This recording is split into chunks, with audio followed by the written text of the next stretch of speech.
What's going on, people? Welcome back to Curtis Shaw TV, back with another live video. Today, we will be looking back on the latest Arsenal news as Arsenal owner Mr. Stanley Kroenke could find himself in financial hot water.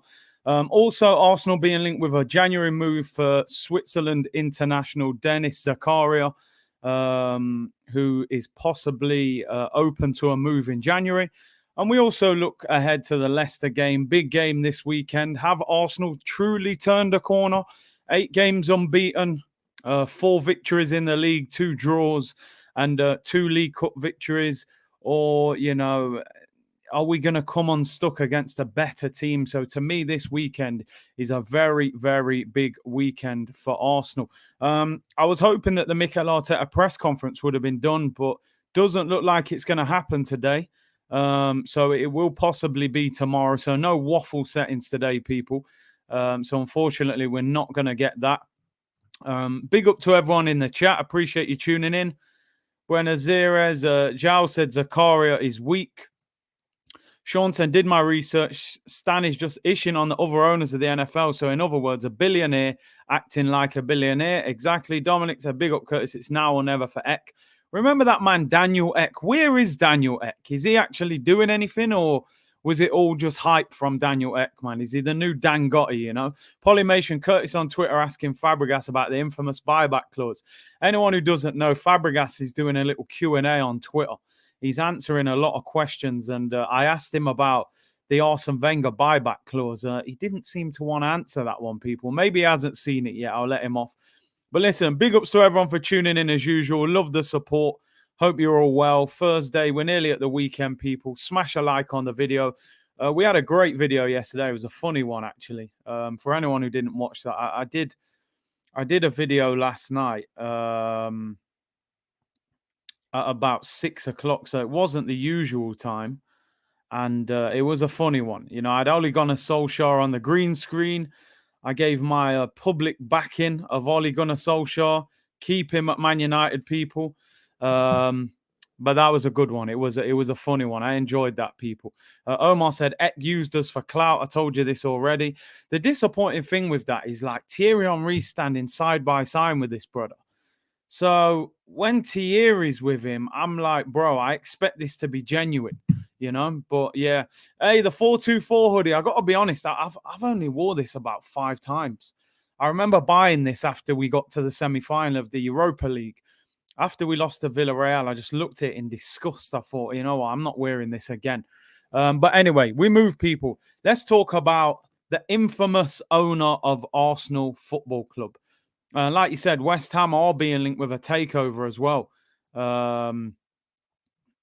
Which, these big multi-billionaire owners who want to spend big money, we just want to be a part of it, people. But this guy, Mr. Stanley Kroenke,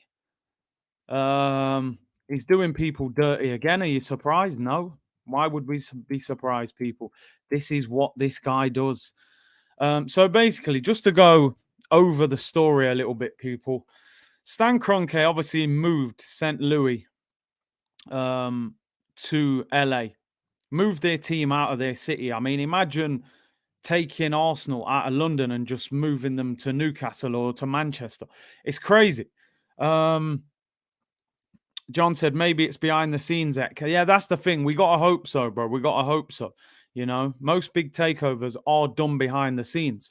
So Stan basically said, we'll move from St. Louis to LA, and I will cover the costs, a certain amount of costs for so many years, because he's in a lawsuit at the moment with the city of St. Louis because their government, their mayor or whatever, is saying that losing a major sports team makes you lose a lot of income and revenue into your city. Imagine losing Manchester United from Manchester or Arsenal from London. How much people traveling to the city, staying in hotels, going into bars, cafes. It brings a lot of revenue.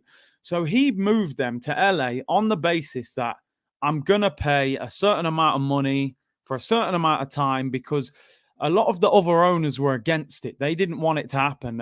Teams around the LA area didn't want it to happen. So he said, I'm going to pay this much money as, be quiet money, hush money, as they call it. Well, they had a meeting the other day, and Stan has turned around and said, "That's it. I'm not paying anymore. I've been paying for years. I'm ready to stop paying, you know? So the rest of the NFL are going crazy, saying, listen, you promised this much money for so long. You can't all of a sudden say, I'm going to stop paying. He's going to throw out the fact that we're in a pandemic, that the circumstances have changed. There are rumors that he's paid up to 8 figures to get, this deal to happen. And he said, enough's enough. I'm not going to continue to pay. And it's causing uproar, people. They're saying that there could be another lawsuit filed against him by some of the other teams. It's getting really messy. Gio said, Kroenke is the reason my Raiders had to move to Las Vegas. See, do you know what? I've been trying to read a lot of things into it before I came on the show. And, it's crazy. Apparently, there was a league meeting, managers of the NFL teams. They had a meeting, and they actually asked Stan Kroenke to leave the room so that they could discuss the situation, because one of the managers of the other teams had been informed that Kroenke has told his legal team to stop paying. He wasn't saying it to them face to face. He'd done it in the background. This guy, I mean, listen, you don't become a billionaire for nothing. They're probably going to have done some dirt somewhere. This is the guy that we've got owning our football club, people. He took a team, moved them out of their city to another part of the country, paid millions as hush money to people. St. Louis have got a lawsuit against him, and now he's turning on the league who actually backed him in the situation. Now, these other clubs are obviously saying, Stan, the only reason we agreed to this deal happening was because you said you was going to pay this much money for this much time. Now you're saying, that's it, I'm not paying no more. So you fooled everyone into the league into joining this. Okay, we'll move from St. Louis to LA. I'll pay this much money. They said, cool. After a few years, he said, that's enough. I'm not paying no more, but I'm already in LA anyway. This guy is horrible. The sooner this guy leaves Arsenal Football Club, the better.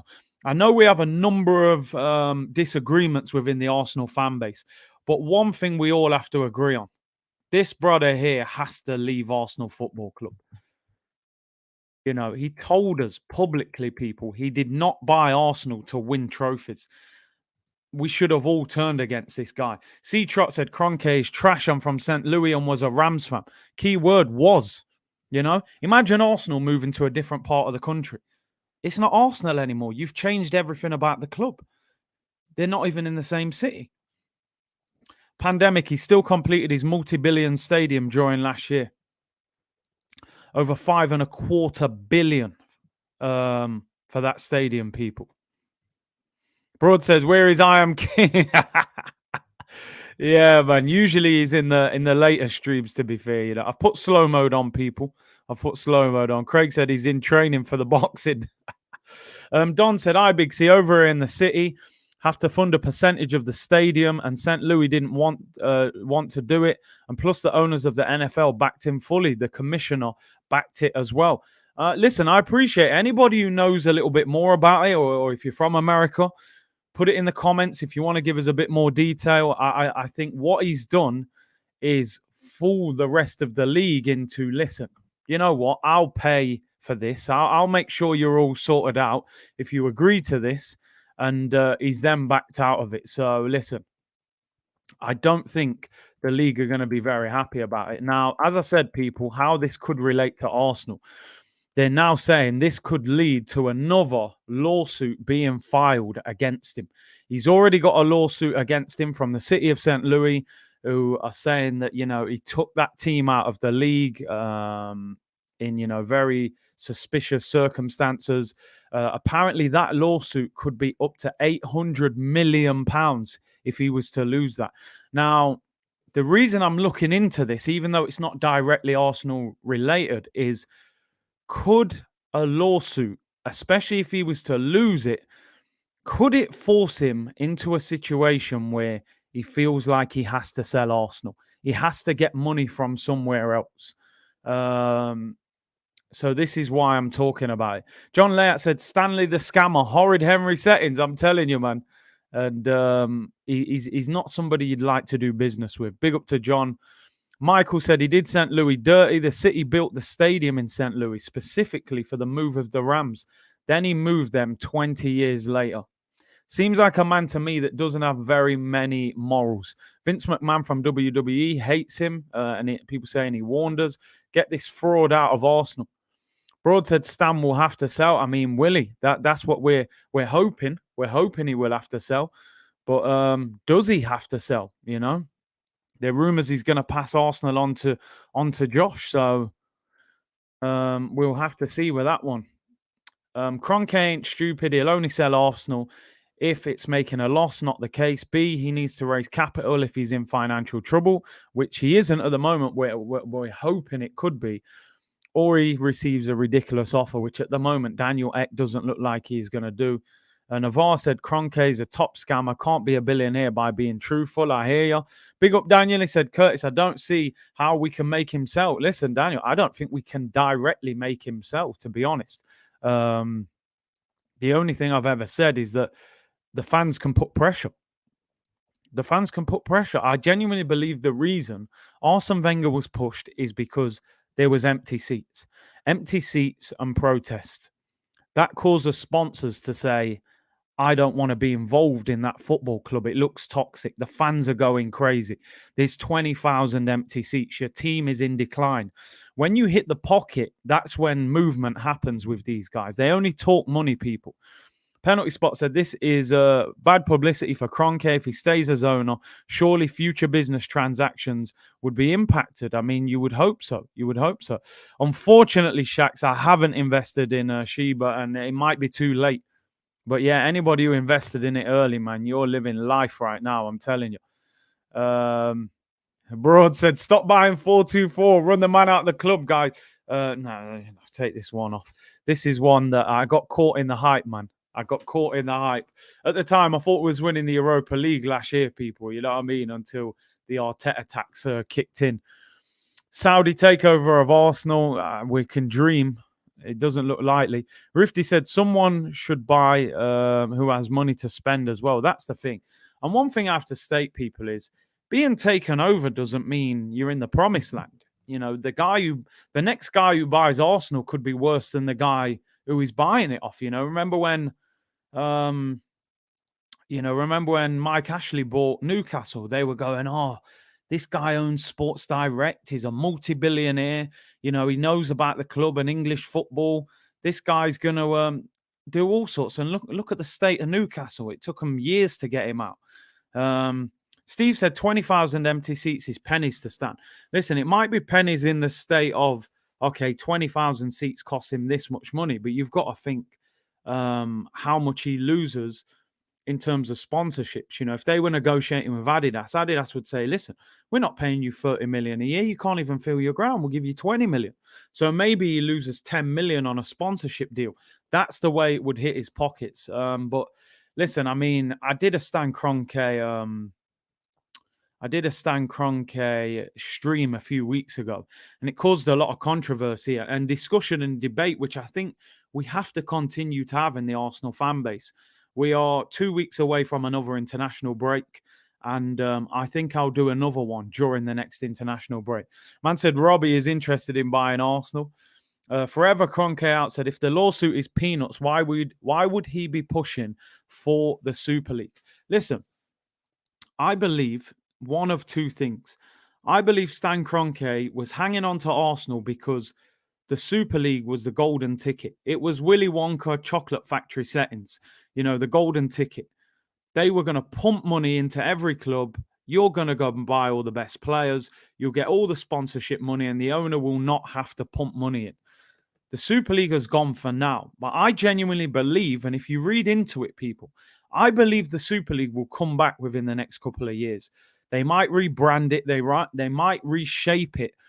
But I think the Super League will come back. And I think that is a big part of the reason that Stan Kroenke will not sell Arsenal, because he believes that this Super League is going to come back.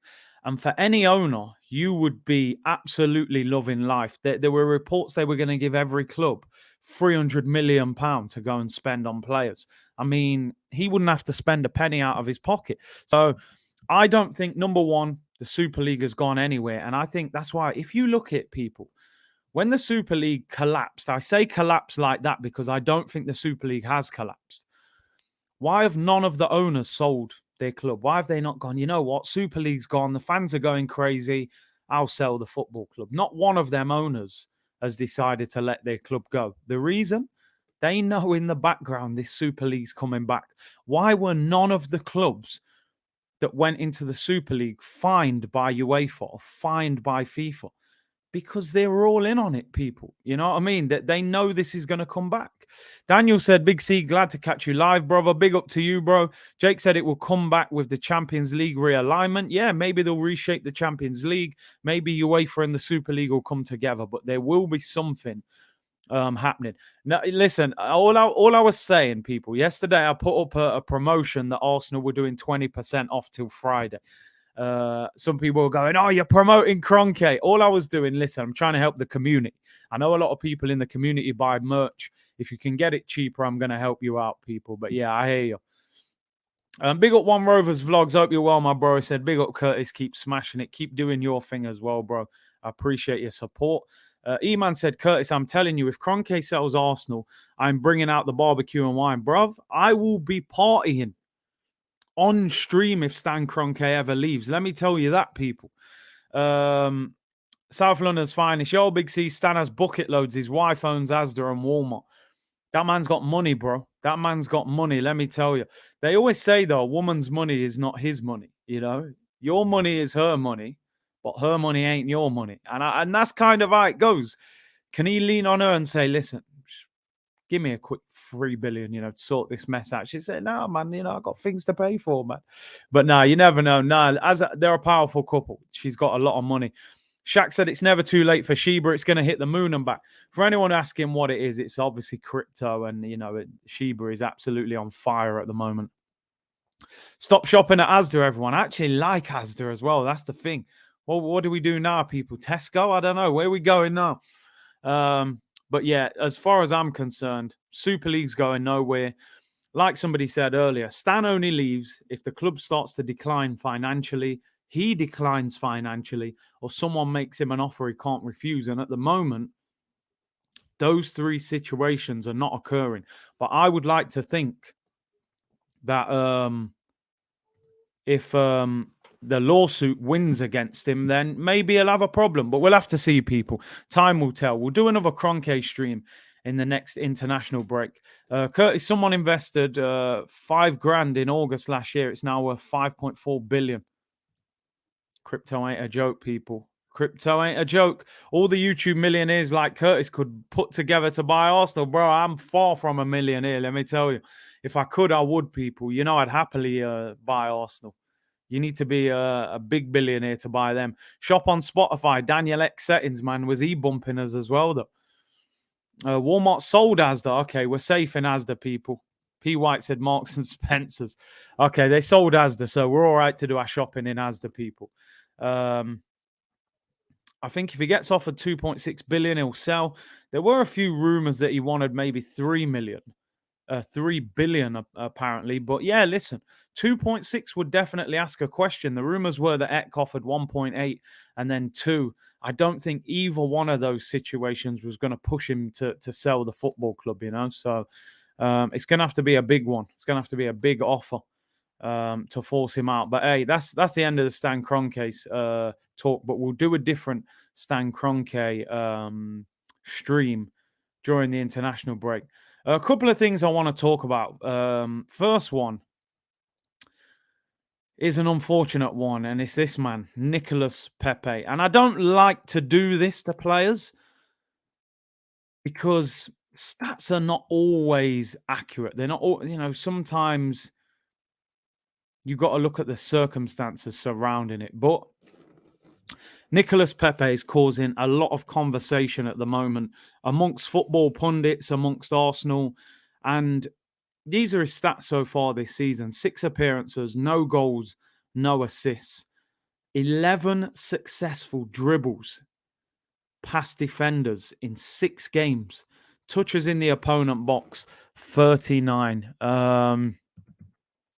Nicolas Pepe, who is in his 3rd season at Arsenal, signed a 5-year contract. It's not looking good for him at the moment. It's not looking good. Now, last season, in all fairness to him, he got 10 goals in 29 games. 29 games. I think he only started 19.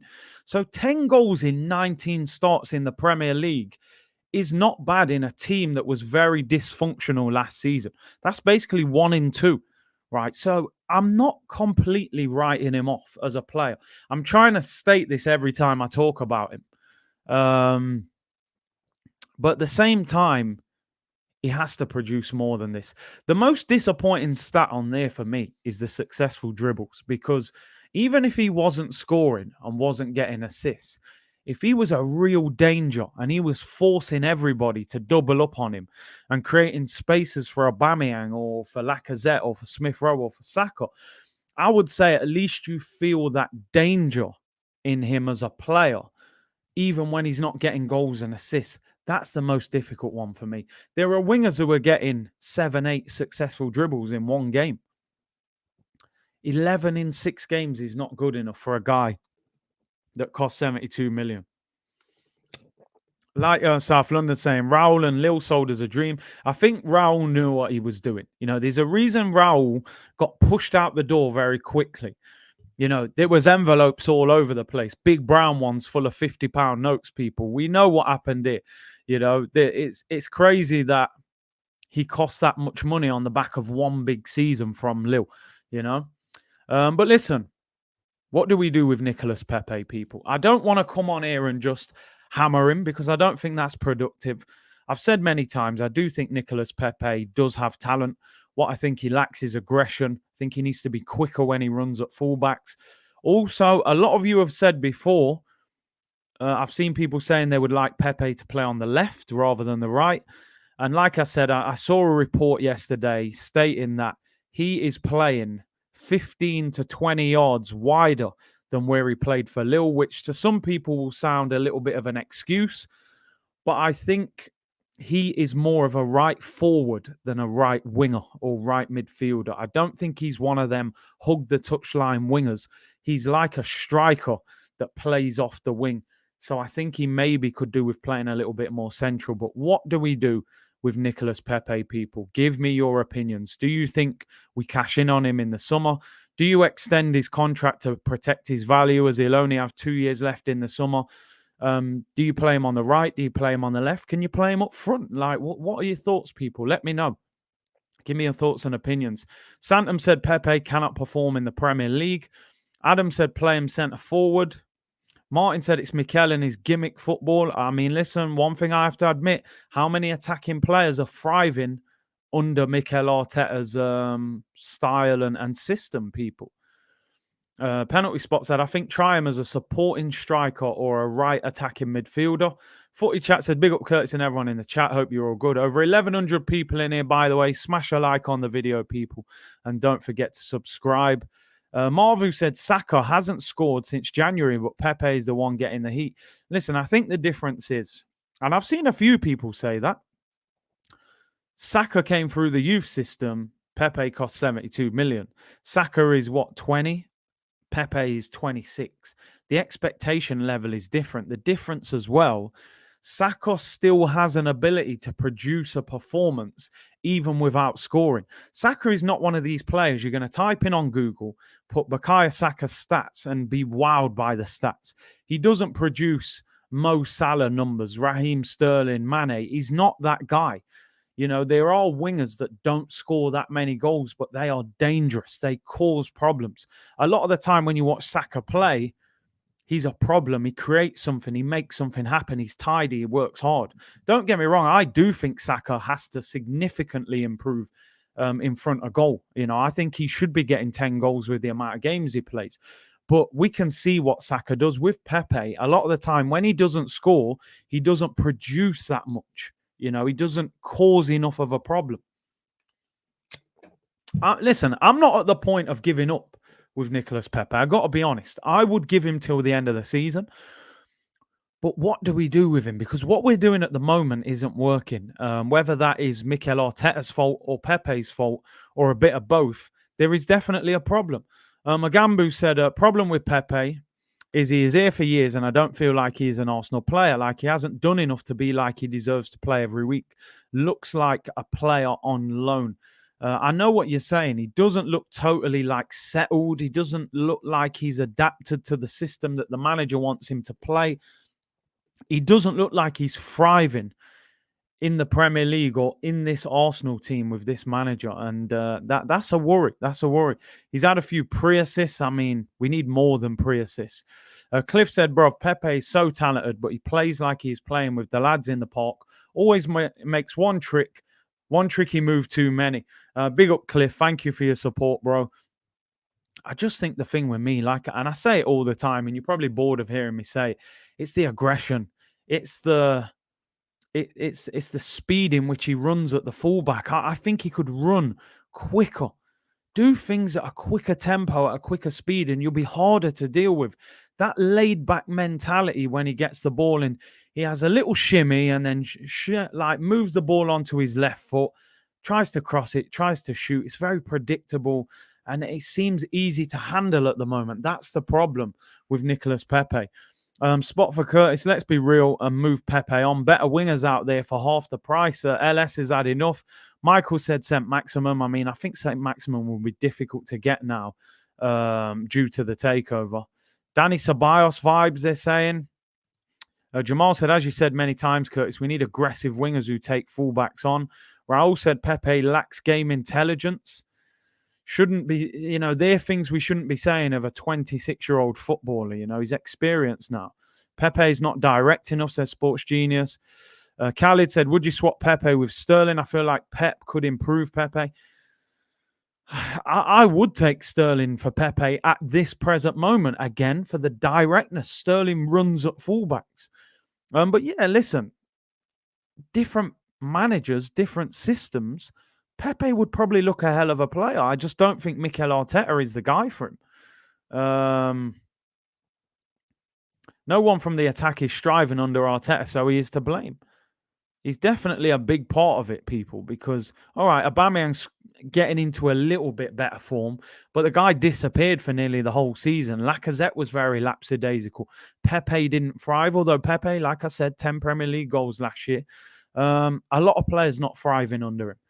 Seb said Saka also needs a break. He will end up burning out. We shouldn't be relying so much on the young players. I question also the more experienced players. And yeah, I think Arteta needs to stop this such heavy reliance on Bukayo Saka. And at times you've got to recognise that the guy looks a bit burnt out. It seems as if Bukayo Saka's fit, he has to play. And I don't like that. I don't think we should act like that. We're a big, big football club. I know Saka is a good player, very good player, of course, but he looks tired. I would potentially think about giving him a rest. I mean, we play Leicester this week. It's a difficult game to leave him out of. But yeah, it's sad with Pepe. Garbu Staunton said, hey, Marvu, check your stats there. Saka scored and assisted against Spurs. Big up, Big C. Hey, big up, bro. There you go. There you go. I actually forgot. Did he score? Yeah, he scored, didn't he?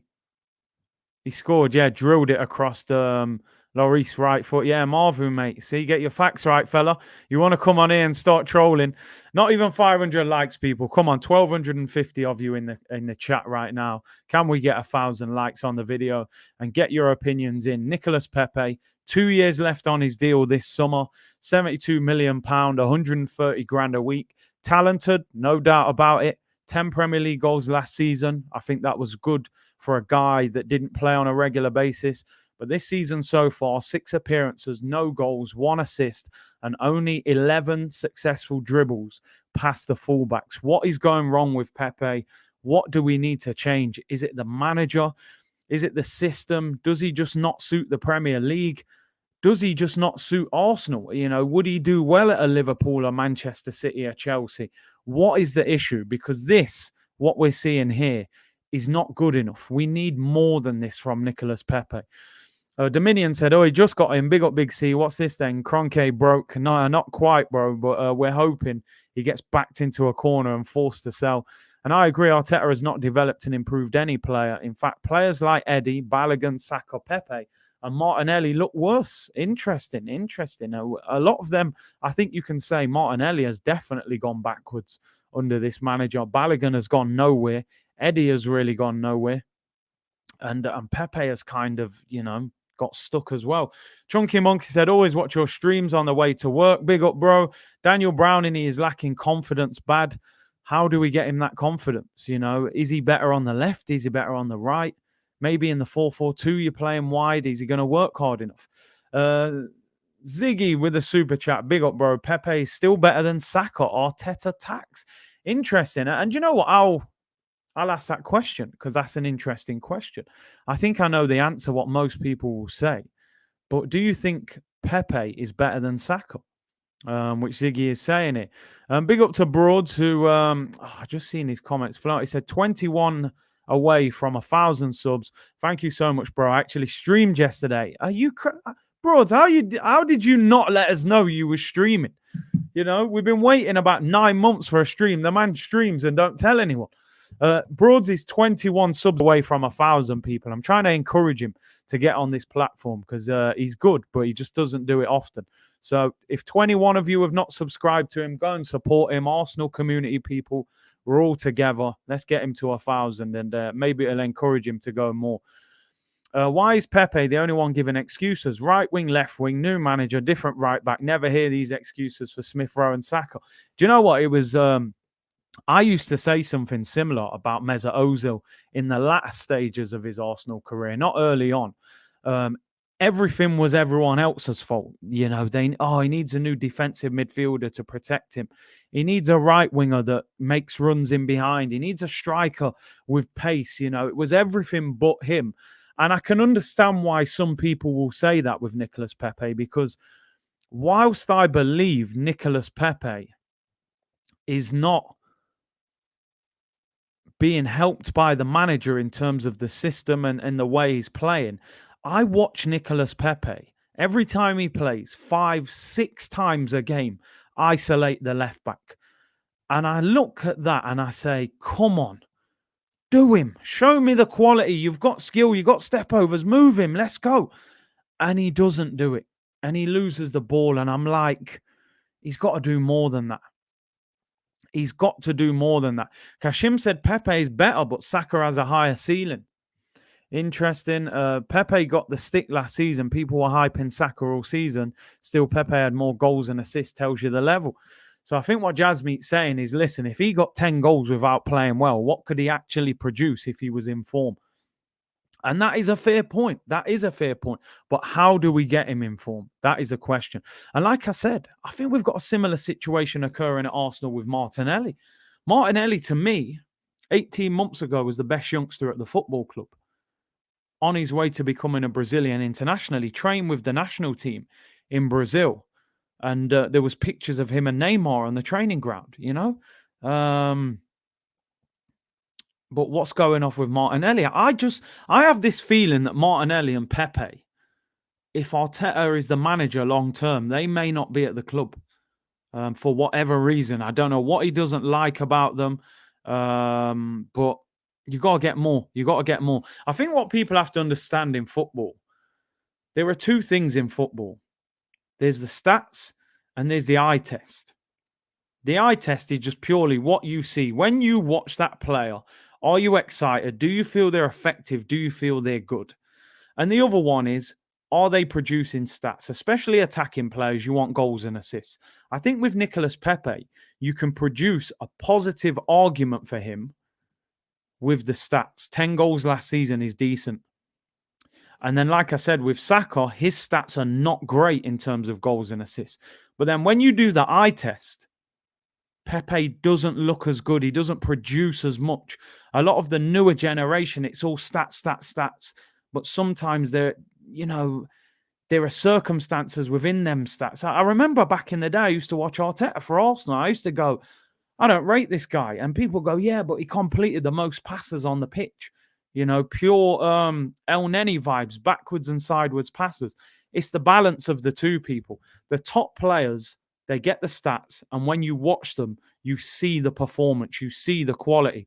And I think Pepe is lacking in the eye test, and maybe Saka is lacking a little bit in the goal contribution. Both of them need to improve either one. Put them both together, probably got an incredible winger, but unfortunately not. Like you said, 10 goals and not starting regularly was decent, but at the moment, he started the season very slow. But listen, still a long way to go. I'm not saying give up on Nicolas Pepe. I'm saying has to step up, has to step up and force his way into the team. Arteta was a bang average player. He was, and a bang average manager, in my opinion.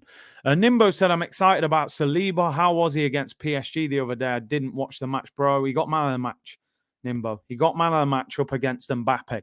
And you know how highly I rate Mbappe. And whilst we're talking about William Saliba, I haven't actually got the graphic, but William Saliba named in the French Team of the Week for the 4th time this season after his man of the match performance against Kylian Mbappe. And every time I talk about Saliba, I'm almost caught between, like, on one hand, I'm delighted for him that he's doing so well, but then on the other hand, I'm like, yo, how's this guy not at Arsenal? But listen, there's no point us going over that really, but what a player this kid can potentially be. Arteta tax people. It's the same as Ollie tax people. It's expensive. They're taking 25%, man. It is expensive. I see a lot of people. Do you know what a guy tweeted me today? It was so funny. A guy tweeted me today. He was like, you need to sit back and just enjoy what Mikel Arteta is producing. And, when he takes us to where we need to get to, you're going to have to admit that you was wrong about him. Like, he sent me some long tweet saying I should just be enjoying where we're going and everything we're doing. I was like, bro, like, am I missing something here? Do I think that we're moving slightly forward? Yeah, like we're taking a little step forward in the past 4 or 6 weeks. But have we made giant strides towards success? No, we haven't. Do I enjoy most of the Arsenal games that I've watched this season? No, I haven't. Like, some of the stuff within the Arsenal fan base, I tell you something that we do not have is balance, people. Like, I'm telling you, it could have been Julian, to be fair, on one of his burner accounts. We have and like you've said here, HMT, it becomes like a cult. And I don't understand it. We're all Arsenal fans, the people that are having these discussions, but people are pushing Arteta more than the football club. I don't understand that. Now, I have a little moan sometimes about Mikel Arteta, and I think rightly so. Arsenal are a massive football club, and we've had back-to-back 8th place finishers. We're currently 10th in the Premier League with -5, I think, or -3 goal difference. And a guy is messaging me, telling me I need to admit that I was wrong, and I need to enjoy what's going off at the football club. And I'm like, what world are we in here, people? I thought something had happened. I thought, of the 9 teams above us been done for match fixing and had 10 points taken off them. I thought we were top of the league. I couldn't believe it.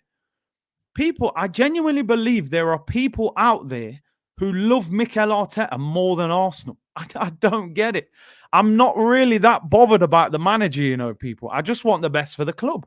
Man's telling me I have to just enjoy what's going off. Like he can tell me how to support my team.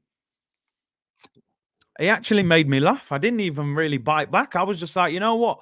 I like your confidence, but you're chatting some madness, bro. You know what I mean? You're chatting that waffle that Arteta chats. If Arteta turns Arsenal around and we have a great season, then great. Great. Arsenal are back. People can say, yeah, but you didn't want Arteta. I'll say, yeah, that's right. Because at the time, what he was producing, I had every right to say that. If he turns it around and does well, I'll praise him. Simple as that. I just say what I see, people, in football. A man's telling me that I've got to sit back and enjoy what Arteta's doing at the football club. I'm like, bro, we're 10th. We're 10th. What am I supposed to enjoy about that? We're hanging on to page 1. It's almost similar to the Pepe situation in that it's like They create excuses for everything else. I'm like, we're 10th. He's like, yeah, but we're only 4 points off 4th. All right, but we're still not 4th, are we? Like, absolutely crazy people. He has genuinely got an army of fans out there. We can call them Stans. You know, I swear down, like, you know, like the old school Stan video, Eminem. They're all wearing a white t-shirt. They all dyed their hair blonde. You know what I mean? Slim shady settings, man. I'm expecting to see a bunch of man looking like Mikel Arteta at the Emirates. I don't get it. I don't get it, people. It's like people get brainwashed by the PR. If you're a massive fan of Mikel Arteta and you've always wanted him or you've always supported him, that's fine. I understand that. You're going to be, you know, you're going to be supportive of the manager as every fan is. But when you're throwing Arteta onto people like, love Arteta, take Arteta and just love him, you know, you lot are not going to believe how good. A guy said to me, he's going to become one of the best managers in the world. I said, are you Mystic Meg? Like, have you got a crystal ball in front of you and you can see into the future that this guy's going to become a legend? What if this guy, you know, just flops and ends up back at Man City as assistant manager? You know, what then? Well, what are we going to say then? Nobody knows what he's going to become in the future. But, yo, it's crazy. Do you know what? If Arsenal are ever in the top 4 at any point this season, they're going to go mental. I don't know what's going to happen. You'll see man tattooing Arteta on their forehead. I don't know. It's crazy. Shamba said, Big C, these Arteta disciples are the reason Arsenal finished 8th twice. I'm baffled by it, people. I don't get it. How we pick and choose when we love a manager and when we don't. When Unai Emery was 8th, conceding 20 shots, get him out, he's finished, I want him gone. Everybody was saying get rid of him. But we're 10th under Mikel Arteta, and apparently we're seeing an evolution of football. You know, he's taking football to heights that football has never seen. Like, I don't get it. I don't get it, people. African Giant said, Curtis, check your mentions on Twitter. I tagged you in a video of the Sunderland manager. Cheers for that, African Giant. I will go and watch that after. He's throwing me into the trolling. Do you know what? I've seen the video on the timeline about 30 times and I haven't clicked play on it once. But I might just go and look at it just to see how he actually said it. But hey, the Arteta stands are out in force, man. Will said, I just say what I see. Exactly. Purely reactionary. No, bro, that's it. If Arsenal, when Arsenal beat Aston Villa the other day, we did the day after, I gave Mikel Arteta a 9 out of 10. That's not no agenda. I ain't got no agenda against the manager. We turned up against Villa. We were fantastic. He picked the right team. He picked a brave formation that worked, and I heap praise on him. There you go. You deserve it. You'll get the praise. When we're 10th, when we're getting battered by Brentford, battered by City, dropping points against Palace, I'm not going to start celebrating when we lose to Villarreal and this. I don't get it, people. It's crazy. Alfred said, stop the BS. Pepe scored in a game we were dominating. Aubameyang had a worse season, was better than Pepe's. Pepe rather stand over the ball and wiggle his legs. Man said wiggle his legs. You know. Listen, Aubameyang's got credit in the bank. We can never compare Aubameyang's situation to this guy. Let's face it, Aubameyang won us the FA Cup, you know.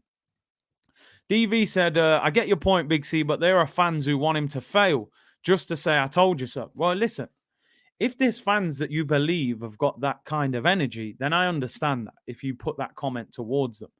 I'm not one of them fans. I'm more than happy to hold my hands up. You know me, people. When we signed Ramsdale, I was calling him Emmerdale Farm Ramsdale. I didn't want him at Arsenal. I was dissing him and everything.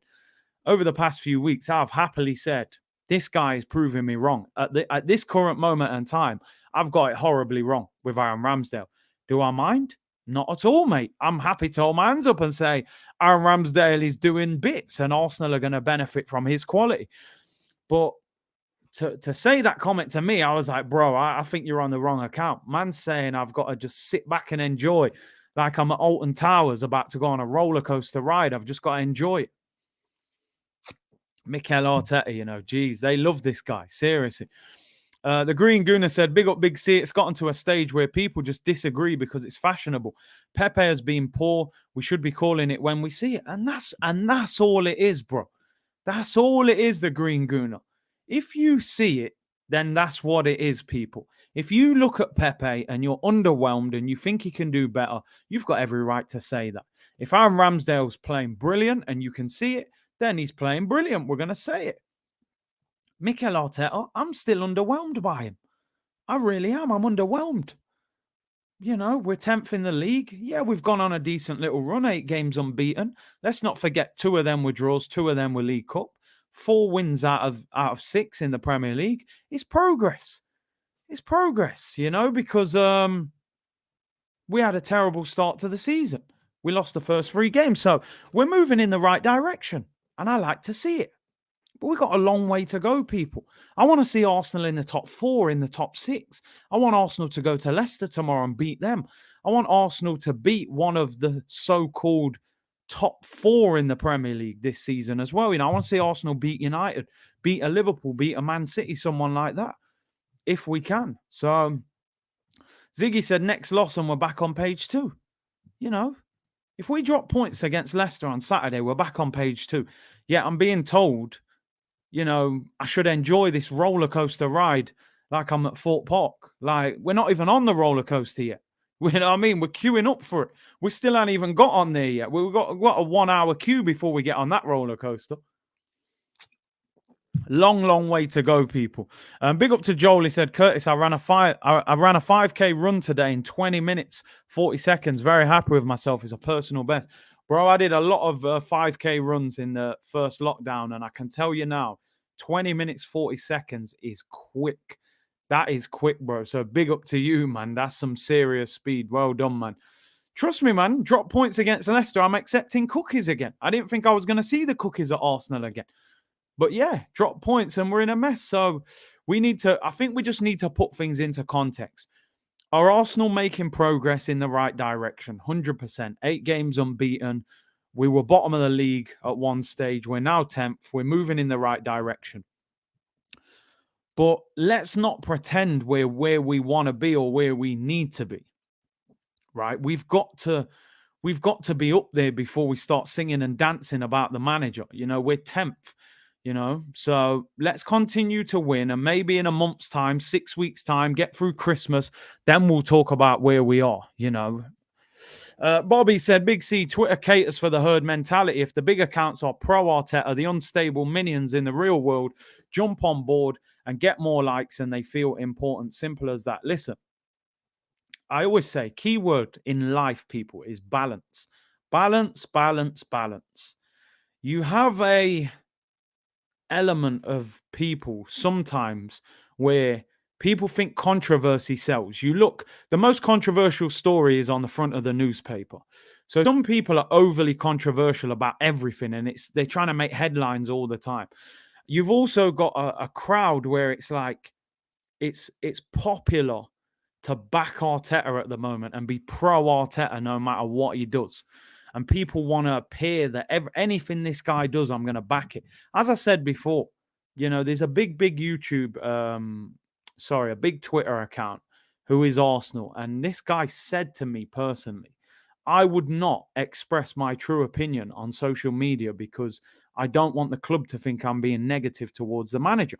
And this is happening amongst a number of Twitter accounts, YouTube accounts. These guys are saying what works, what's popular, because they want a sponsorship deal, because they want to get a job with Arsenal. They want to work with certain companies. They're playing the game. That's not how I do it, people. Yeah, I say my opinion. I believe I'm not abusive of a player or of a manager. I just talk it how it is, people. That's all I can do. I think as long as you're not abusive of players and managers on a personal level, I don't think there's anything wrong with doing that and criticizing if you see it. If they do well, be positive, So listen, it's mad how all this social media stuff works, people. Let me tell you, man, it's crazy. Yeah, and like you said, it is a herd mentality. Bro, you see the news, West Ham are set to sell for 700 million stake to Czech billionaire with view to full takeover. See, they knew what they was doing. They signed a few Czech players, got a Souček and them guys in there. And then next minute that the takeover happens, these clubs, man, these clubs, there's people out there who want to buy these Premier League clubs now, So unfortunately, we're not in a position at the moment to benefit from that, which is a real shame because we need it to happen. People, big up to Broads. He said, make sure you smash the likes. He needs 11 more subscribers to hit 1,000. And I can see plenty of people in the comments saying they've subscribed to you, bro. So can we get over there and get him 11 more subscribers, get him to 1,000 today? Checkmate for West Ham. There's the headline, bro. There's the headline. Checkmate settings, people. Curtis Safe Moon is the crypto which is about to blow. I mean, hey, there you go. Vinyl London, big up with the super chat, bro. I'm looking into crypto, you know, obviously I'm involved, so I'm always looking. Have you heard rice is worth 100 million? I mean, what type of rice? Basmati rice, boiled rice, pilar rice, rice and peas? Because I know for sure Declan Rice ain't worth 100 million pounds. That's got to be Jamaican dollars or something, people. That can't be in pounds. Pounds and sterling, man. No way. This is what you call English tax, people. This is what you call English tax. Nobody can tell me that Declan Rice is a 100 million pound player. Let me tell you, I think Declan Rice is better than I was giving him credit before. I used to say he was a more mobile Eric Dyer. I do think he's slightly better than that, but I still don't think he's anything special, man. He's a hard-working centre mid who's decent on the ball, and he's a good age and he's English. But 100 million. I'd rather have egg fried rice, like you said. I'd rather have egg fried rice, man. Declan Rice, 100 million. Come on, do me a favour. Do me a favour, 100 million for Declan Rice. Let's talk about somebody who Arsenal are being linked with, and he is a defensive midfielder, and that is Dennis Zakaria, the Swiss international from Borussia Mönchengladbach. Now, I know what you're all thinking, people. The last time we went to Borussia Mönchengladbach and we signed a Swiss international, it didn't quite work out the way we expected. A certain Mr. Xhaka came to Arsenal from Mönchengladbach, and we all know the famous story. We signed him ahead of N'Golo Kante, and I think we're still paying for that now. Snake Eye said, can you explain English tax? Basically, bro, a half-decent player who is English is probably worth double what he's actually rated at due to the fact he's English, i.e. Harry Maguire at £80 million. That is English tax. In a nutshell, to be honest. Mishane said Zakaria is a beast on FIFA 22. What I actually want to know, have any of you seen much of Zakaria? I watched him quite closely in the Euros, and I'm not going to lie, I was not particularly impressed with him. I'm going to be totally honest. He looked a little bit clumsy on the ball to me. Now, I saw the highlights yesterday of this game, people. Galactus Pro. Mönchengladbach beat Bayern Munich 5-0 yesterday. And Zakaria played 90 minutes. He got a good rating. I think he got 7.8 rating. He's a powerful defensive midfielder. And he is highly rated over there. They say he's one of the quickest defensive midfielders in Europe. Very quick. However, being quick doesn't necessarily mean you're good. He's quite clumsy on the ball from what I saw of him in the Euros. But some of you really rate him highly. And I haven't seen loads of him to really give you a definite rating on how good he is. Alfred said, I'd take John McGinn over Declan Rice. Big up to Alfred. McGinn, different player, more of a ball player. Definitely better on the ball. Declan Rice, bit more break-up play and things like that. Big up to Stephen Featley TV. Said, hi, Curtis. Hope you're well. I'm now 4 away from 1.1k. Not another DM from that club. Go and subscribe to Stephen Featley TV. Arsenal community people, we're all together in this. We all push each other. Surely we can get him 4 subscribers to get him over the finish line to 1.1k. And Broads needs 6 more subscribers, people. So Stephen Featley, I want to see Stephen Featley at 1.1k, and I want to see Broads at 1k, people. We have to look after each other. And also, Daniel's 900 away from hitting his target of 3,000. So let's help get him over to there as well. Dollar Hyde said, Big C, stop transmitting hate, my G. Arteta is on the same level as Ollie, and you are backing Ollie to stay. For anybody that didn't watch my stream yesterday, I started off that stream in what I called the perfect way. I had Ole Gunnar Solskjaer on the green screen, and I publicly backed him that I think he's doing a phenomenal job at Man United. I want him to stay at the club for as long as possible. You know, the Man United fans got real triggered by it, but to me, it made total and utter sense. But of course, I don't want Arteta on the same level as him at my club. That is for certain.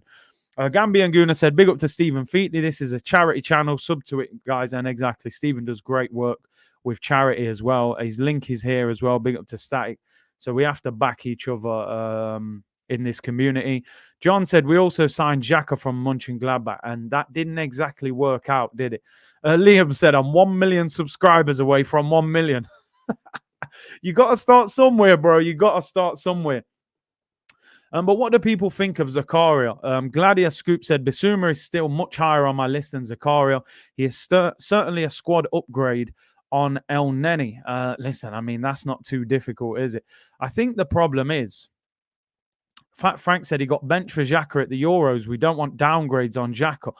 I think the problem with, of course, with Bissouma, obviously the man's locked up right now. You know, he ain't going to be playing football for the foreseeable. And Anantha said, Zakaria is a class player, bro. I reckon he will go to Man City, replacing Fernandinho. I saw a stat that he's got 30 yellow cards in 4 seasons. He averages about 8 yellow cards a season. He's a defensive midfielder, 24 years of age. And yeah, I mean, I'm just reading a report that I saw on him that I wanted to just briefly go through. They said, this is how they described him. They said he's a 24-year-old defensive midfielder, also has the ability to fill in at centre-back. He plays in a similar role to that of Fabinho. He has a very similar stature as he measures at 6'3". He is one of the quickest defensive midfielders in the Bundesliga, very highly rated in his 3 years at Gladbach. He is out of contract this summer, so could be signed on a pre-contract agreement for a club outside of the Bundesliga in January, although Gladbach are willing to sell him for around 20 million euros in January. So there's the report of him, people. I honestly haven't seen enough of him. But he's a free agent in the summer. I don't see Arsenal paying 20 million for a guy that they can get for free in 6 months. So I reckon they'll wait. Machine said Leicester is a proper team standing behind their player until proven guilty. Respect. I'm not sure who he's referring to there. Who are we talking about? Bissouma, obviously Brighton, or is there a guy at Leicester who's in trouble? Not sure about this. Zakaria guy, says Nimba. Xhaka Zakaria swap. They're not stupid. They won't take him back. Granted. His injury record is suspect. Alfie said he's more defensive-minded than Xhaka. Bissouma on a free from Prison FC. Oh, my day. Bissouma played. No, is he out? What am I missing here, people? Bissouma's out. I swear down, I thought he was on remand. The man played yesterday against Leicester. I've got it all wrong. He must be, the man, is he out? Bissouma. He came off the bench, 63 minutes. There you go. He's out, people. Locked up. They won't let him out. No, they won't let him out. He's out. Craig said, Curtis, we got Broads to 1K subs. Hey, big up. Big up to the community, man. This is what we're about. I push the positivity, people. I say what I see, and when I see it, I say it. Do you know what I mean, people? Big up Broads, 1,000 subscribers. Maybe we get him to stream more than once a year now. Quality from the community. But yeah, he must have escaped. Yeah, he sneaked onto the beach in Brighton and got in. But people, what are your thoughts on Dennis Zakaria? Would you pay 20 million for him in January? Would you take him on a free at the end of the season? Or would you go for Bissouma, who is now out? Would you go for a lot of people saying Bruno Guimaraes from Lyon? People still saying Houssam Aouar from Lyon as well. I would still take Renato Sanchez. People saying that Figgy is on community service. Bissouma's on communities. I said he's playing on tag.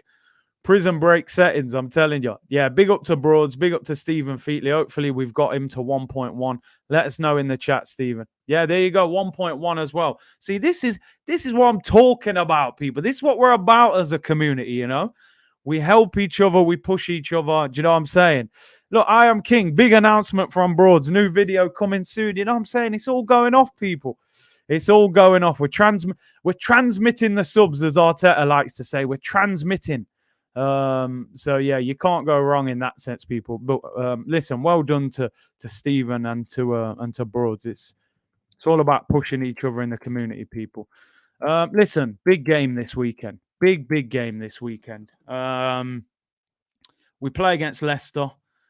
And for me, I feel like this is a really big game because in this run that we've had, let's be honest, the team that we've beaten is Tottenham, where you would say that is a game that it's more of a losable game than the other games, to be honest. Even though we've got a great record against Tottenham at home, we knew it was a dangerous game. They've got attacking threats.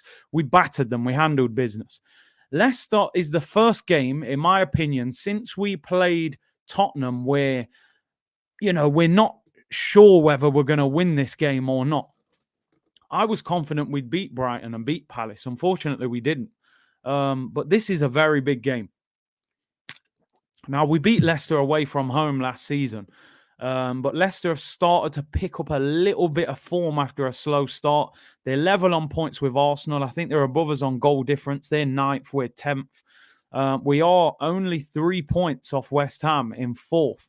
So this is a big game for Arsenal. It really is. And I think we need to go there, be positive, and try and beat Leicester City. I really do. I think we need to impose ourselves on them rather than being scared of them. And what I mean by that is, what formation is Mikel Arteta going to go there and play with? Now, I think most Arsenal fans enjoyed 4-4-2 the other day. We all enjoyed it. Mike Bassett settings, 4-4-2, 2 strikers, and it worked to perfection. Now, is he brave enough to go to Leicester, who've got a better midfield, who are more dangerous on the attack, and play with that 2-man midfield? Because when you play a 2-man midfield against a 3, of course, you're taking that risk that you get done in midfield because you have a man less in there. Now, we played 4-2-3-1 against Leeds in midweek. We didn't play the 4-4-2. Now, as a lot of you are saying, people, and Chris is talking about Vardy, but as a lot of people are saying, Jamie Vardy, from what I'm hearing, is injured at the moment. I'm not sure if he's going to be back in time. Let's see what he said. I'm just reading a quick report here to see if he said. Jamie Vardy, 34-year-old, has been in form, does not want to risk him. You just know this guy is going to end up being fit for the Arsenal game. And he felt something in the warm-up. They made the change. They have a busy schedule as they face at the weekend. There's no doubt. See, he's not completely ruled out from what I'm reading there. He's not completely ruled out of that game. So Vardy could be back for the Arsenal game. He's fine. He said, it always happens with Arsenal, innit? They get an injury, they'll be back for Arsenal. So Vardy could be fit, but maybe not 100%. Maybe won't start. He wanted to leave him out of the cup game to save him for the weekend. But what I want to know, people, how would you line up against Leicester? Would you go there and be a little bit more cautious, play the 4-2-3-1, or you go in there and saying, listen, we're Arsenal, we're coming here to score goals, I'm playing 4-4-2 and let them handle our problems.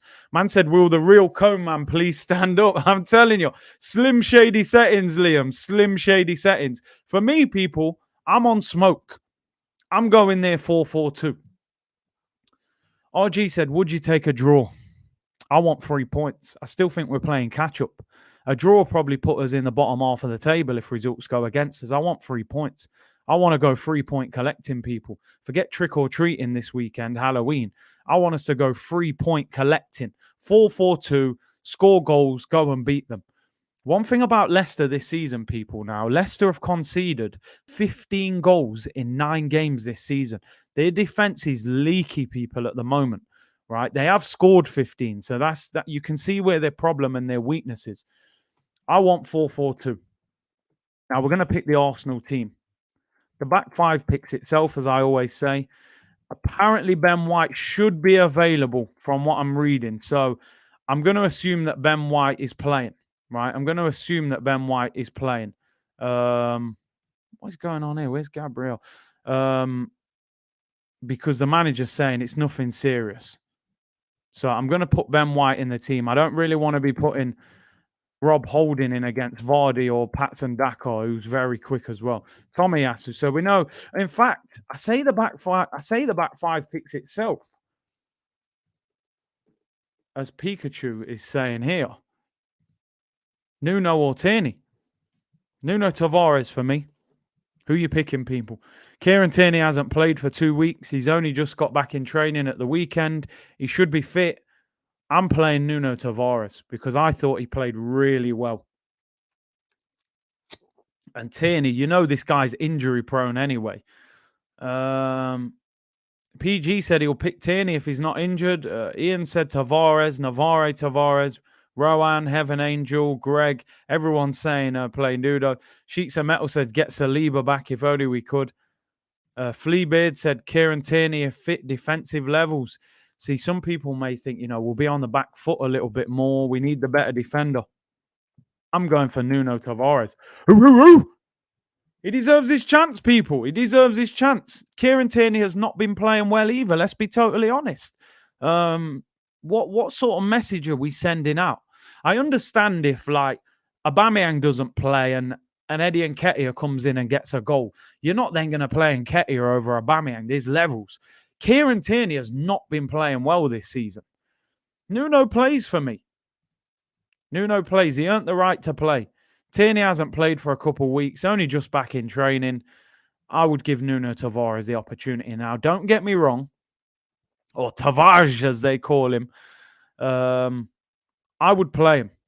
You know what I mean? I think he will be tested defensively against Leicester with the likes of Barnes and Iheanacho. They've got some quick players, some dangerous players, but we've got to see how good he is. We won't find out how good he is unless we put him in against some of the better teams.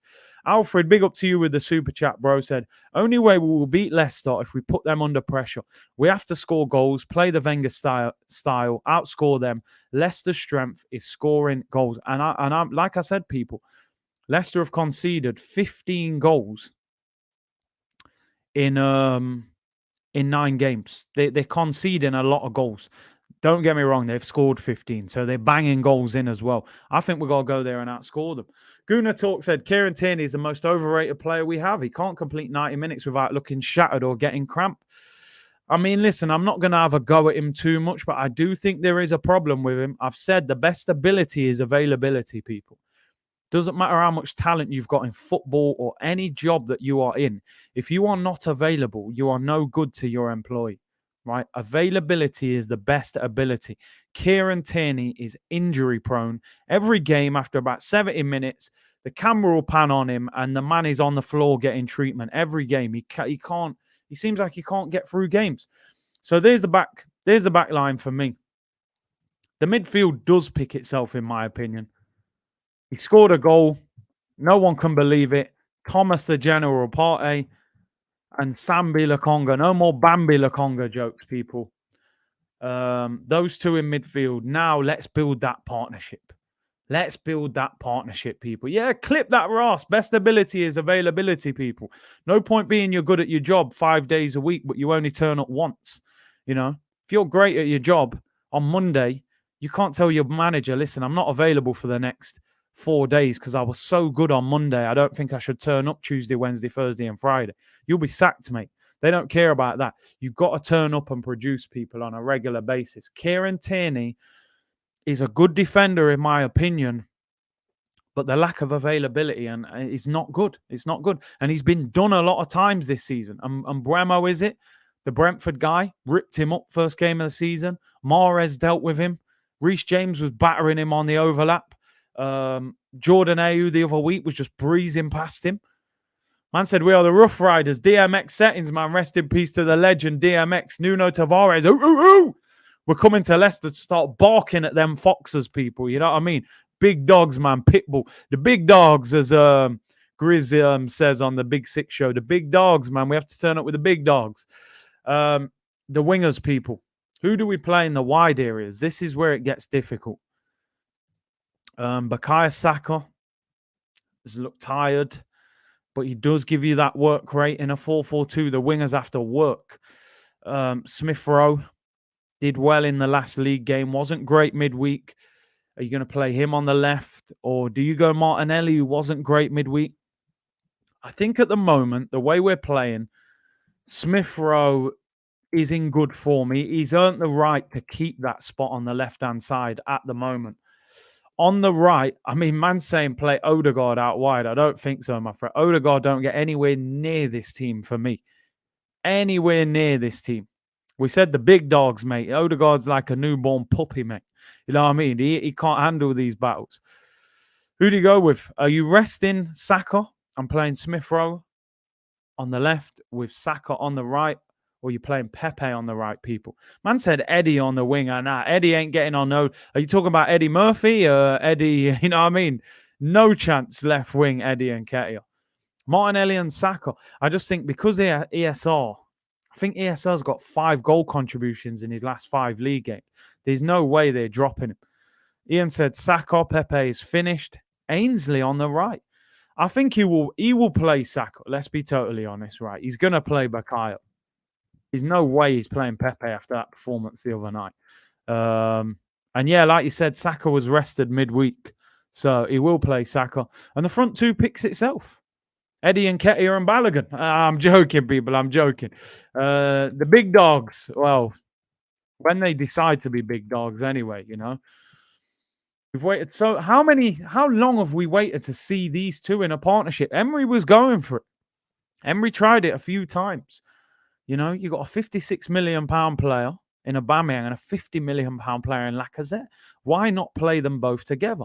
Now, why I like this, and what I loved so much about this against Aston Villa, when we lose the ball, Lacazette drops into there and becomes like a false 9 or a number 10, and he just helps out Partey and Sambi Lokonga. He's got that work rate. He can hold the ball up. He's always been very good. He links up with the wingers, and he can also pick a pass. So I think he works in that role. He looks a better number 10 than Martin Odegaard, who apparently is meant to be some top-level number 10 we paid 30 million for.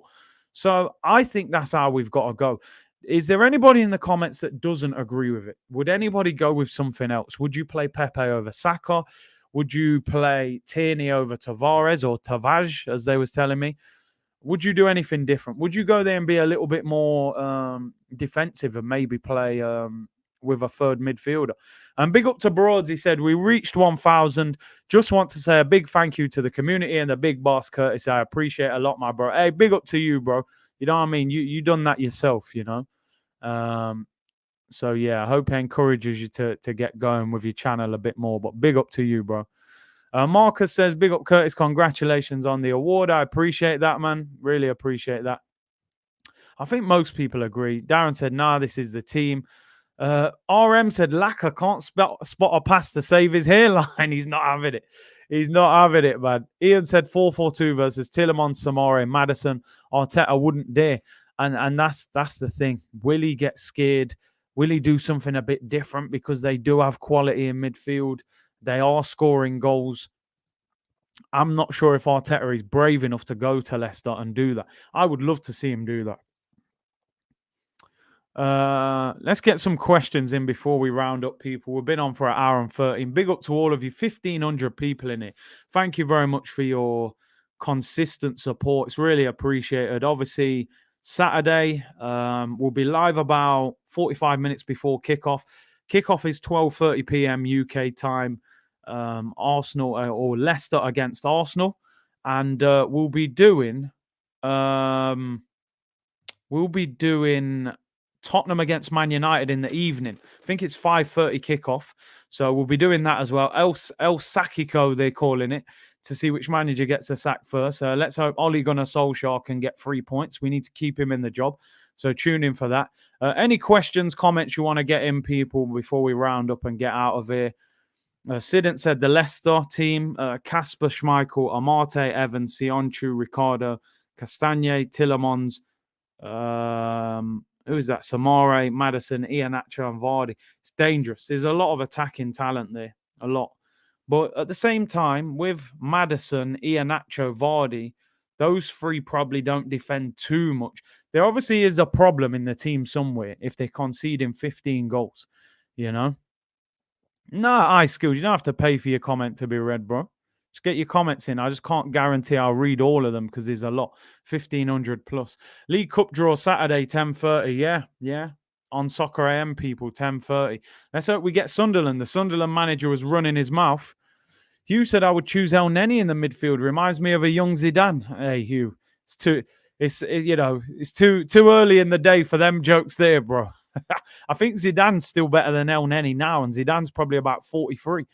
Alfred said, why do people act like 4-4-2 means it's not four midfielders? Since when are the wingers not considered midfield players? I think the thing is, Alfred, if you play with your wingers very wide, then your two centre mids are exposed to their three central base players, the number 10 plus their two centre midfielders. Unless your wingers tuck in and make it more narrow, that's where sometimes you get isolated. I think that's why he likes playing Smith Rowe, because Smith Rowe will tuck in and play a little bit more central. So I hear what you're saying, but listen, I've played in teams where I've played central with a four-man midfield. Two wingers are hugging the touchline. They've got three, and you're screaming at the wingers, tuck in, tuck in. And sometimes wingers just don't tuck in. They naturally like to play wide. So, but yeah, I hear you on that. Machine said Lacazette drops back. I think he does. Sidant, the Leicester fan, said, Curtis, book the Arsenal therapy for 2 p.m. Sunday in advance. Listen, if we beat you on Saturday, which I think we're coming for Leicester, I'm telling you, we want the apology. We'll have Leicester therapy at 2 p.m. on Sunday. Brendan Rodgers out, we'll call it. You know what I mean? Jansen said Zidane's near 50. Still better than El Neni on the ball. He could still pick out a forward pass, I tell you. John said Aubameyang and Pepe up top for me. Pepe's playing second striker. Interesting. A lot of people saying they'd like to see Pepe play more central. Is this true, by the way? Polymation said Arsenal have offered Nketiah a 3-year contract. I know they did offer him a contract at the start of the season, but I haven't heard anything about it now. Is there anything on Twitter, people? Where have you seen it, Polymation? Let us know. It wouldn't surprise me. They'll get gassed up about his performance the other day. Start offering deals. I can't find anything that says that at the moment. I know there is a conversation at the moment going off saying, should they offer him a new deal or not? He's a free agent in the summer. So we'll have to see. Jake said, we need Milinkovic-Savic in centre mid. I think he'd be very expensive. Darren said he's heard that as well about this 3-year deal. Listen, you could tell from the press conference and the waffle of Mikel Arteta, he said he wants to keep Eddie at the club, so it wouldn't surprise me if they offer him a deal. Protecting his value. Yeah, exactly. Jorge, thank you for the super chat, bro. He said, sadly, I doubt the lawsuits will affect Kroenke. Rams were originally from LA. The Cardinals were the original St. Louis team. We must do more. Hey, thank you for the info, bro. It's going to be difficult. Sidney said, Curtis, if we lose, you won't see me for a couple of days at least. I don't blame you. I don't blame you. Corey said Pepe overplays passes and is too weak. Just needs to be aggressive, man. Look at your fullback and think, I'm going to rip you apart, man. Free calls and texts. That's what you get with Eddie, man. New contract. You get new phones, people. Look at the Fabregas tweets. Bro, I actually tweeted him, so I have been checking to see if he replied, but nothing back from him. Cheers, Cesc. Do you know what I mean? My question to Cesc was, why did Wenger not activate the buyback clause? But he's not interested. Yeah, Ronald Koeman was sacked last night by Barcelona after a 1-0 defeat to Rayo Vallecano. It looks like Xavi is going to get the job.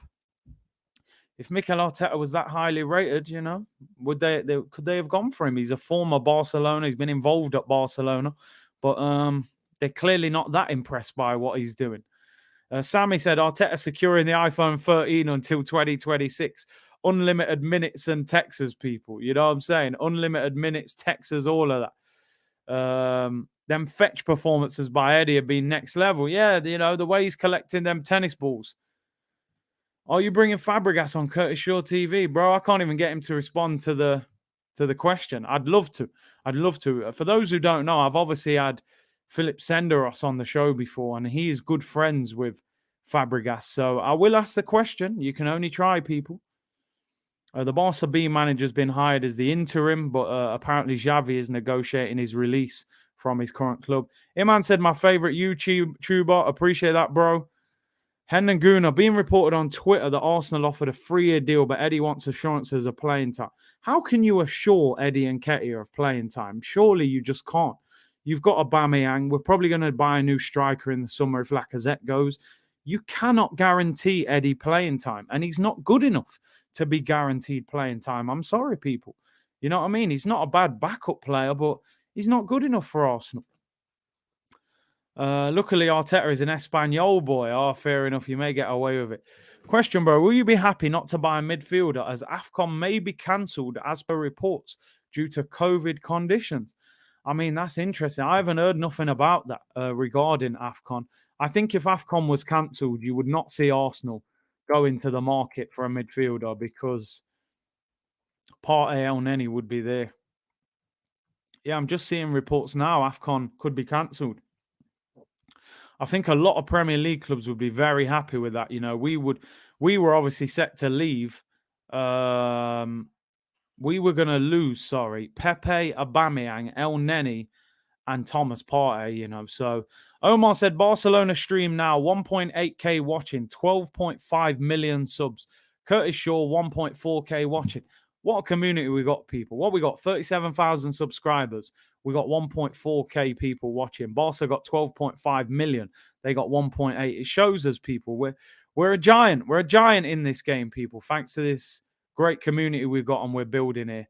Wenger has said in the past he didn't re-sign Cesc because we had Santi and Ozil. That was a load of rubbish. You know, he should have signed him. I'm not saying what you're saying isn't true. I'm saying Wenger was chatting nonsense, you know. Didn't sign Fabregas. He went to Chelsea and won the league and was one of their best players, you know. Crazy. Yeah, let's get the likes up to 1,000 people if possible. And Ampha said, you're awesome, bro. Big up to you, man. Big up to all the community. Yeah, we're away on Saturday at Leicester. Away from home. Difficult game. Yeah, we're cooking, people. We're cooking out here. I'm telling you, we ain't ramping.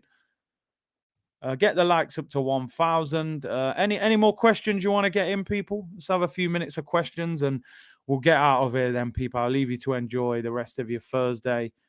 Santi was amazing. Ozil was a good footballer. Ish mentality. I think he was definitely good. In his early years, I thought he was fantastic, Ozil. We just didn't have the striker, in my opinion. Giroud was not the right striker for early Ozil, you know. He needed like an Aubameyang or someone like that when he was really at it. Jansen said, we're a family in here, very close-knit. That's it, man. That's it. Family settings. Ramon said, it's my birthday, Big C. Big up to you, bro. Happy birthday, man. I hope you have a blessed day, whatever you are doing. Are you going to stream FIFA? Possibly. I'm in the process of, do I set up another YouTube channel or do I set up a Twitch channel and do something else? We'll still continue doing this. Nothing will change on this channel. We're still trying to get this channel bigger and better.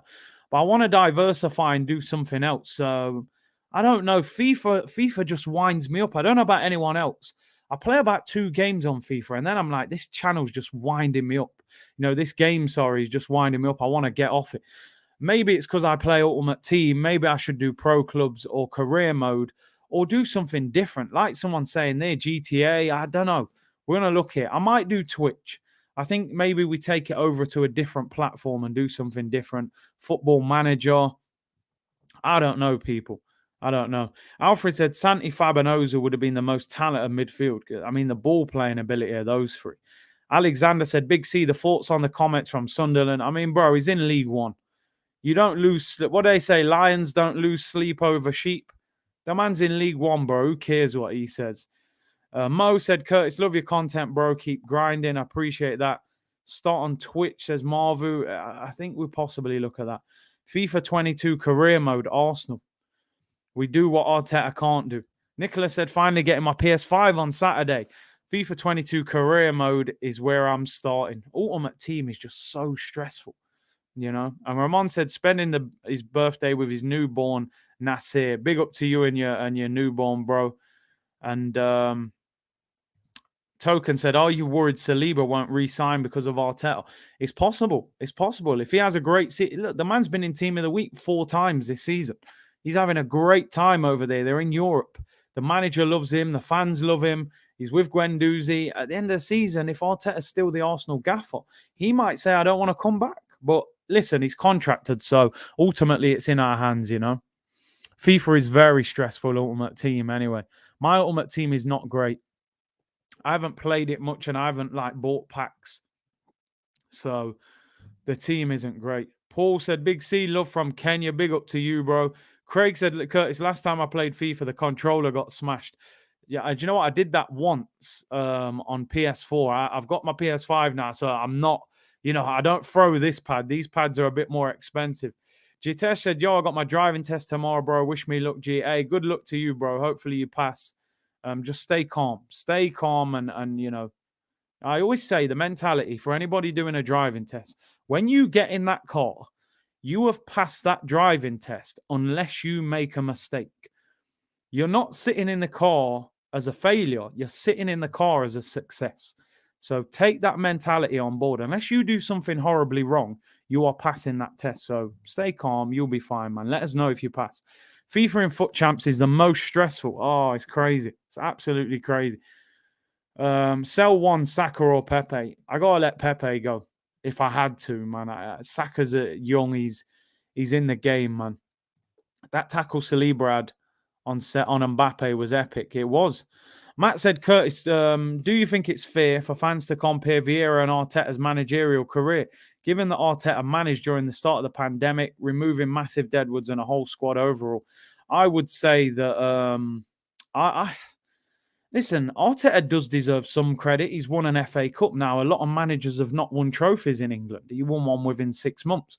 However, the FA Cup for me is a springboard for better. You're supposed to build on that. That is a foundation. And what I think he struggled with, Arteta, is to build on that and produce in the league. So people will always compare, you know, former Arsenal players as managers. Do you think Poch to Man United can be great? He plays attractive football. I think they probably should have gone for him earlier. Big up Fran in the chat. He said, dropped in with a like. Little man's got training, so no stream for me today. Hit the likes, people, and stay blessed. Make sure you go and follow Fran's channel, FFTV. I'm sure he'll be back on tomorrow, probably previewing the game, obviously, Arsenal-Leicester. We'll do a few more and we're out of here. Sakai said, big up Curtis, always great streams. Appreciate that, bro. Yeah, smash the likes. Let's get 1,000. Rogers or Ten Hag says, Ian, I would actually take a chance on Ten Hag out of the two. I like Brendan Rodgers as well, but I would go for Ten Hag because I think Ten Hag would bring Overmars as well as technical director. And I think what he's doing at Ajax is incredible. I love the football they play. Do reaction videos. Again, we could do that on Twitch as well. I'm definitely going to diversify, as I said, people. Chris says Ten Hag, for me, the man is class. Great stream today. And Vieira is an Arsenal legend. He is all the way. People, I'm out of here. Hour and 27 minutes. Thank you for joining me today.